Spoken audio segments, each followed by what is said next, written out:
Deixa eu voltar agora aqui. Em razão da importância que esse órgão tem para a sociedade, outras atribuições ele foi recebendo. Então, ele é o titular, um dos legitimados da ação civil pública. Vocês continuam me ouvindo, né, pessoal? Um dos legitimados da ação civil pública, ao lado de outros legitimados, ou seja, além de ser o titular da ação penal, o Ministério Público também ele atua como legitimado em demandas de interesse coletivo, né? Meio ambiente, questões relacionadas à corrupção, né? Patrimônio público. Então, o Ministério Público foi ganhando essa importância. Legal. E agora, pessoal, vocês continuam me ouvindo, né? Tudo bem, né? Sim, professor, estou Tranquilo? escutando. Então tá bom. Qualquer coisa, aparece aí e dá um sinalzinho. E agora, do estado de defesa e do estado de sítio, um assunto muito bacana. E falar de estado de defesa e falar de estado de sítio é falar de um assunto que está na nossa Constituição, a partir do artigo 136. 136 até o 141. Legal. Então, vamos conversar sobre estado de defesa, estado de sítio. Felizmente, desde a redemocratização, desde ali de 1985 para cá, nunca foi decretado estado de defesa ou estado de sítio. Nunca foi. Nunca se chegou a isso. E estamos vivenciando um momento de pandemia. Outros países, até da América do Sul, fizeram uso de institutos semelhantes, né? Os estados de defesa de sítio deles.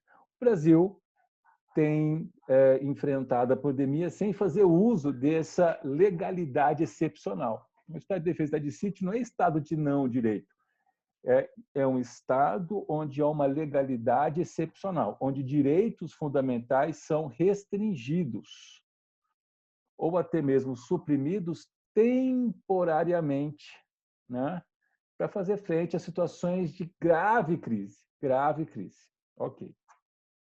Então, vamos lá, vamos conversar a respeito desse tema tão bacana. Então, o objetivo da aula, refletir a respeito do sistema constitucional das crises. Essa expressão vários doutrinadores usam, né?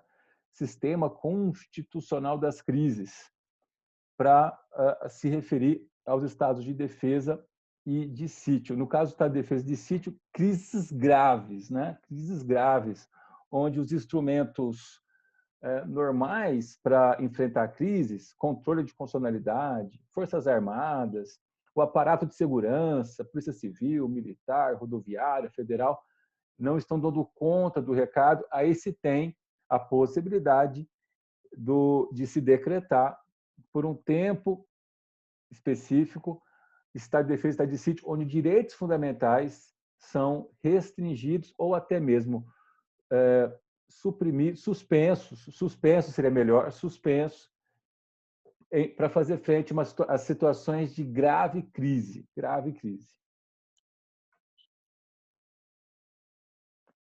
O autor que eu indiquei, até para uma leitura prévia, Alexandre de Moraes. Por quê? Porque ele tem na Biblioteca Digital e é uma baita de uma referência, no início do STF, uma obra muito bacana, muito bacana.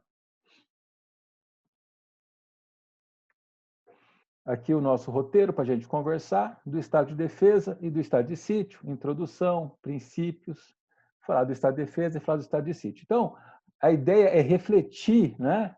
E eu trouxe vários textos, a grande maioria de Walter Claudius Rotenburg, um importante doutrinador brasileiro, professor da PUC de São Paulo, professor, salvo engano, da PUC de São Paulo, professor do programa de mestrado da IT de Bauru, e ele é um importante pesquisador a respeito de estado de exceção, né? Então, Walter Claudius Rotenburg, ao falar desses regimes excepcionais, que não são estados de não direito onde está valendo tudo, está valendo torturar, está valendo perseguir adversários políticos, está valendo, como é que eu posso dizer, desrespeitar mandatos parlamentares, desrespeitar juízes, está valendo tudo isso. Não, não é isso. É um estado de uma legalidade excepcional, mas o Poder Judiciário funcionando, né? Mas alguns direitos fundamentais são restringidos por um espaço de tempo delimitado. Aí diz Walter Claudius Rotenburg: o estado de defesa e o estado de sítio são regimes jurídicos. Jurídicos, não é estado de não direito, é regime jurídico. Vou colocar um ponteiro legal aqui. É regime jurídico para situações de crises graves. Olha do que se trata. Guerra, golpe de Estado, calamidades. A gente pode prosseguir aqui. Ataque terrorista, né? Situações de crises graves que justificam a restrição temporária de determinados direitos fundamentais, como, por exemplo, o direito de reunião, como, por exemplo, o sigilo de correspondência. Estamos falando de guerra, estou falando de golpe, estamos falando de ataque terrorista. Vale a pena, é razoável, restringir por um período, por um curto espaço de tempo, o direito de reunião ou o sigilo das correspondências, né?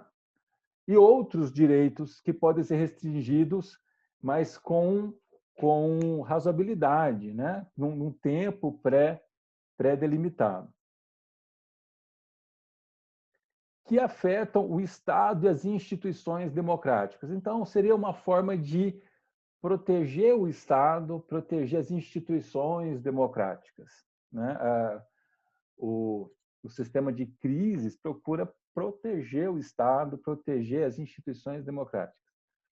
Ao prever uma disciplina jurídica para momentos excepcionais, a Constituição institui mecanismos de autopreservação, a fim de evitar seja a falta de regulação jurídica, que abriria espaço para a utilização arbitrária do poder público ou mesmo da força bruta, sem limites jurídicos pré-definidos, seja o afastamento, suspensão indiscriminado e episódico da Constituição ou de importantes normas suas, seja a quebra, abandono, ruptura definitiva da Constituição. Então, a Constituição prevê instrumentos para fazer frente a crises. O controle de constitucionalidade, a intervenção da União nos estados. Houve uma intervenção recente no Rio de Janeiro, na área da segurança pública, governo do presidente Michel Temer. Ok, há instrumentos, o aparato de segurança, até as Forças Armadas. Legal. Mas em situações de grave crise, onde esses instrumentos não estão dando conta do recado, admite-se, autoriza-se que o presidente da República, só ele, tem competência para decretar essa defesa estado de sítio, possa decretar esses regimes excepcionais, onde determinados direitos fundamentais são restringidos, são suspensos por um tempo pré-fixado de tempo. E é disso que se trata. Então, quando a Constituição prevê esses mecanismos, ela está evitando ela mesma ser desrespeitada. Ela está evitando uma ruptura institucional inadequada, né? Inadequada, como uma espécie de justificativa para um golpe. José Afonso da Silva, o grande José Afonso da Silva, curso de Direito Constitucional Positivo, ele diz o seguinte: na América Latina, a decretação de regimes de exceção, de estados de exceção, como o nosso atual Estado de Defesa e Estado de Sítio, foram usados como um pressuposto, como uma desculpa para implementar ditaduras. Então, é um assunto muito delicado, muito delicado. Mas a utilização adequada desses institutos é para fazer frente a crises graves que o aparato normal não deu conta de resolver. Essa que é a ideia. Mas o Poder Judiciário funcionando, não pode torturar, não pode caçar mandatos parlamentares, como fez parte da história brasileira em algumas situações, né? Não à toa que há uma resistência, né? Com relação à Covid-19, há uma resistência de grandes juristas, né? Dizendo que não é o caso de se usar estado de defesa, estado de exceção. Acho que há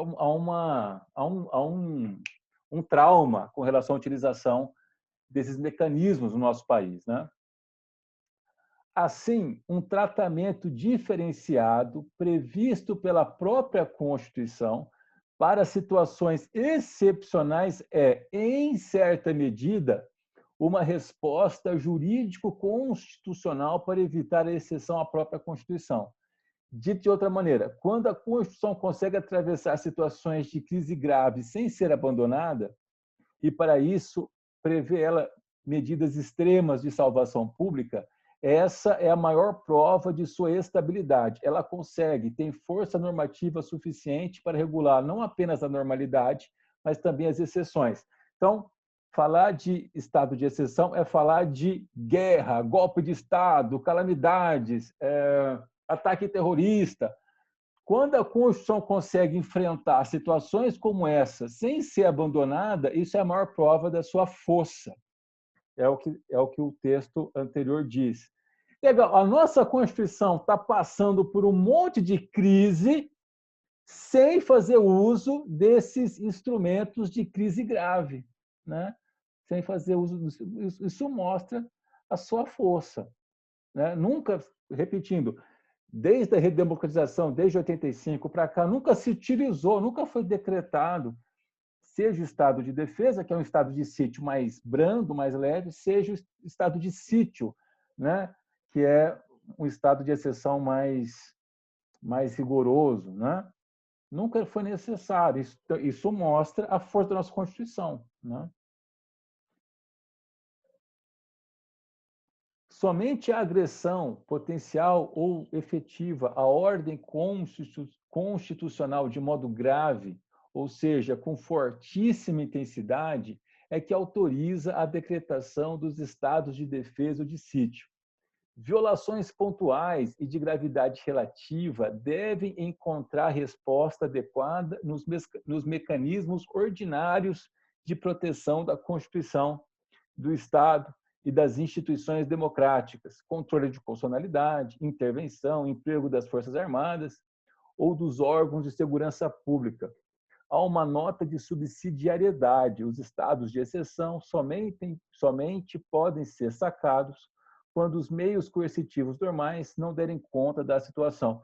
Então, aqui o texto diz o seguinte: para as crises que ocorrem mesmo, existe o controle de constitucionalidade, difuso ou concentrado, pensando ação direta de inconstitucionalidade, arguição de descumprimento do preceito fundamental, que é assunto para o 9º período, essas ações ajuizadas diretamente no STF, por determinados legitimados, quando uma norma está violando a Constituição.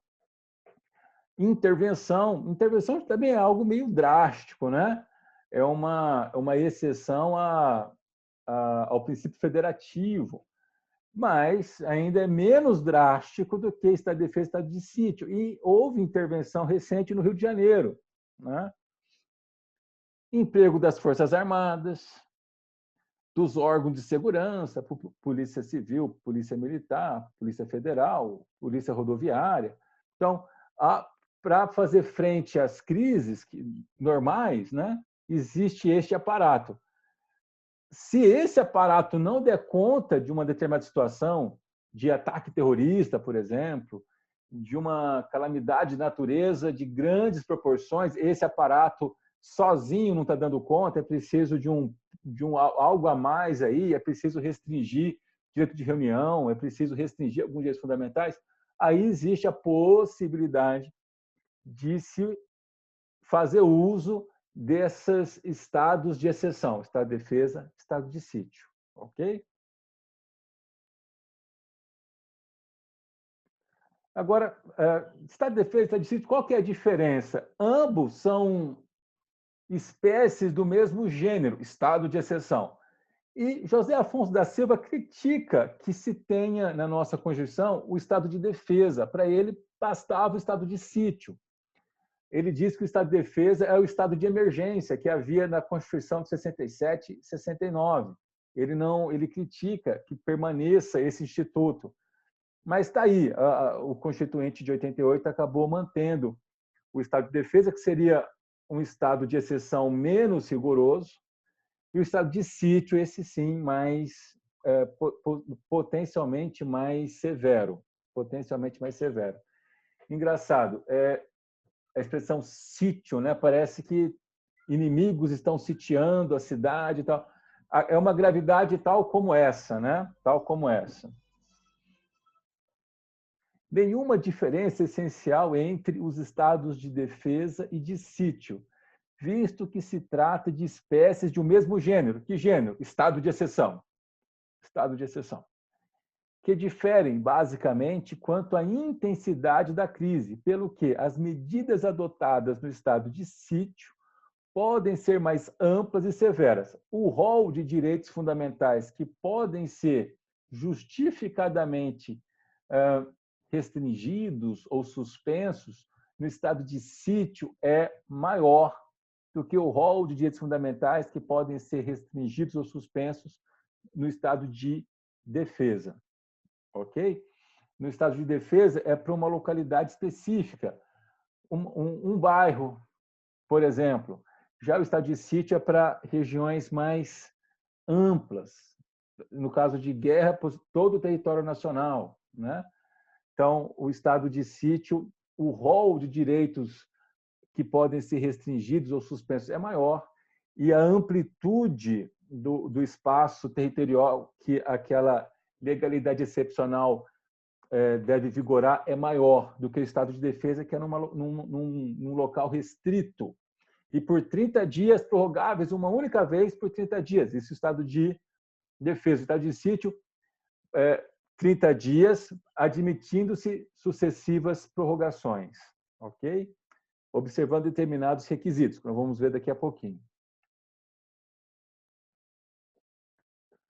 Aí vem uma questão, mas e o Poder Judiciário e o Ministério Público durante o estado de defesa e o estado de sítio? Funcionam, e é aí que eles devem funcionar mais ainda, né?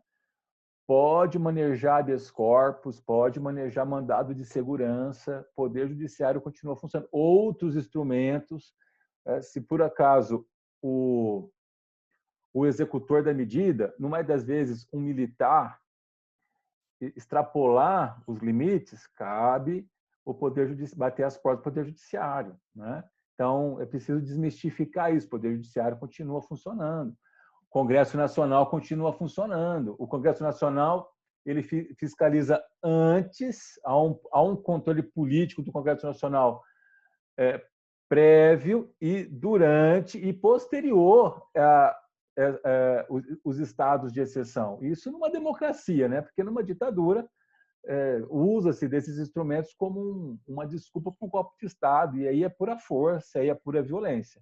Mas dentro da democracia, o Congresso Nacional funcionando e fiscalizando o que ocorre durante esses estados excepcionais. Agora, tudo fica muito acadêmico, muito na imaginação, porque nós nunca, da nossa redemocratização para cá, nunca foi utilizado.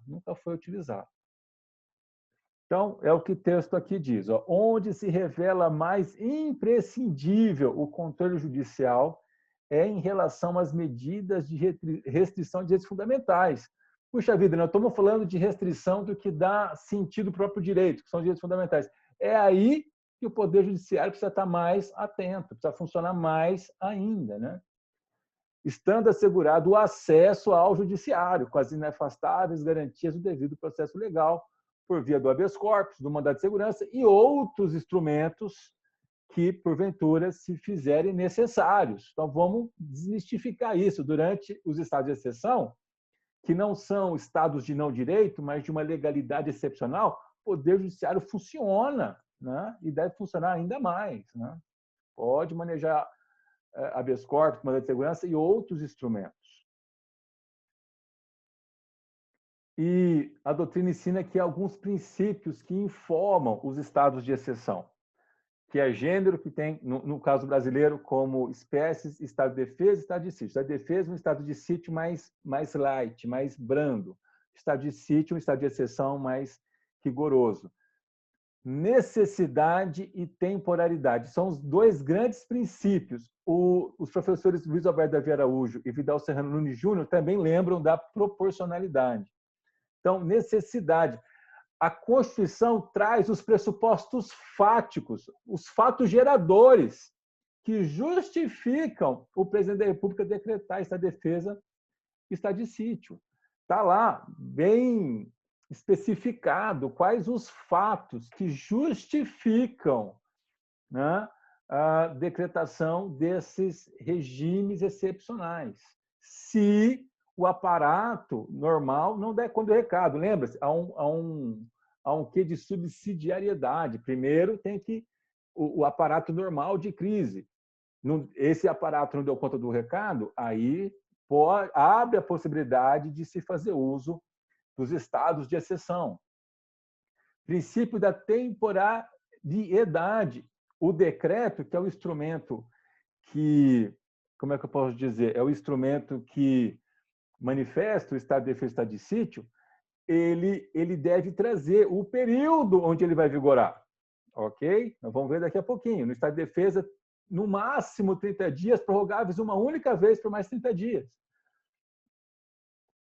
E princípio da proporcionalidade.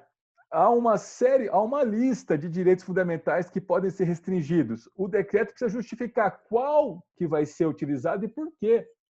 E por quê? Então, o decreto ele precisa justificar bem justificado. E outra, José Afonso da Silva diz o seguinte: o presidente da República que abusar em decretar estado de defesa e estado de sítio e há controle do poder do Congresso Nacional, vamos ver daqui a pouquinho, é um passo para ele sofrer processo de impeachment. Né? Então, é algo muito delicado, estado de defesa e estado de sítio. De novo, a gente está enfrentando uma pandemia, nós estamos enfrentando uma situação de uma excepcionalidade nas nossas vidas que a gente não imaginava estar vivenciando. Muitos países vizinhos nossos estão utilizando de mecanismos de exceção.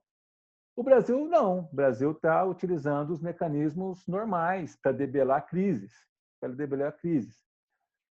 Ok? Legal. Estado de defesa agora. Tem este instituto o objetivo de restabelecer numa área restrita, no bairro, no máximo em uma cidade, a ordem pública ou a paz social que estejam sendo ameaçadas por razões político-sociais ou por razões da própria natureza. Então, razões político-sociais, sei lá, vamos imaginar que um grupo armado até os dentes está querendo dominar uma cidade, sei lá, o povo pirou o cabeção ali e estão dizendo que a cidade é deles. Alguma coisa meio maluca nesse sentido. Sei lá.